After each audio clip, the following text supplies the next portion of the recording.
आन उपाउर देखिए देवा, मानत राम सुसेवक सेवा।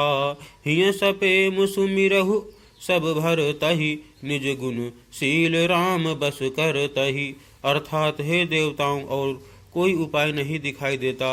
श्री राम जी अपने श्रेष्ठ सेवकों की सेवा को मानते हैं, अर्थात उनके भक्त की कोई सेवा करता है तो उस पर बहुत प्रसन्न होते हैं। अतएव अपने गुण और शील से श्री राम जी को वश में करने वाले भरत जी का ही सब लोग अपने अपने हृदय में प्रेम सहित स्मरण करो। सुनि सुर मत सुर गुर कहु, भल तुम्हार बड़ भागु। सकल सुमंगल मूल जग, भरत चरण अनुरागु।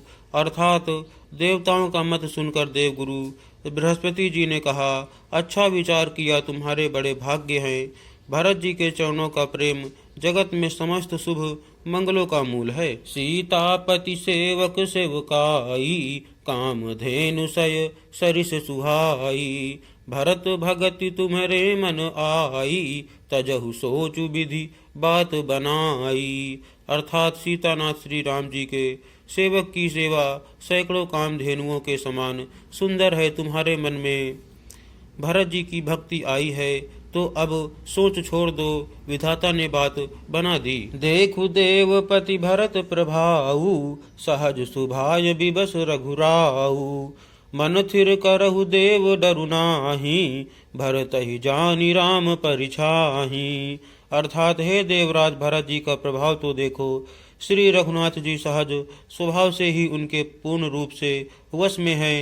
हे देवताओं, भरत जी को श्री रामचंद्र जी की परछाई की भांति उनका अनुसरण करने वाला जानकर मन स्थिर करो, डर की बात नहीं है। सुनि सुर गुर सुर सम्मत सोचू, अंतर जामी प्रभु ही संकोचू।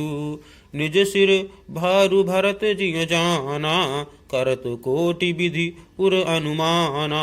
अर्थात देवगुरु बृहस्पति जी और देवताओं की सम्मति, आपस का विचार और उनका सोच सुनकर अंतर्यामी प्रभु श्री राम जी को संकोच हुआ। भरत जी ने अपने मन में सब बोझा अपने ही सिर जाना और वे हृदय में करोड़ों अनेकों प्रकार के अनुमान विचार करने लगे। करि विचारु मन दीन्हि ठीका, राम रजायस आपन नीका। निज पन तजि राखेउ पनु मोरा, छोहु सनेहु कीन्ह नहीं थोरा। अर्थात सब तरह से विचार करके अंत में उन्होंने मन में यही निश्चय किया कि श्री राम जी की आज्ञा में ही अपना कल्याण है। उन्होंने अपना प्रण छोड़कर मेरा प्रण रखा। यह कुछ कम कृपा और स्नेह नहीं किया, अर्थात अत्यंत ही अनुग्रह और स्नेह किया।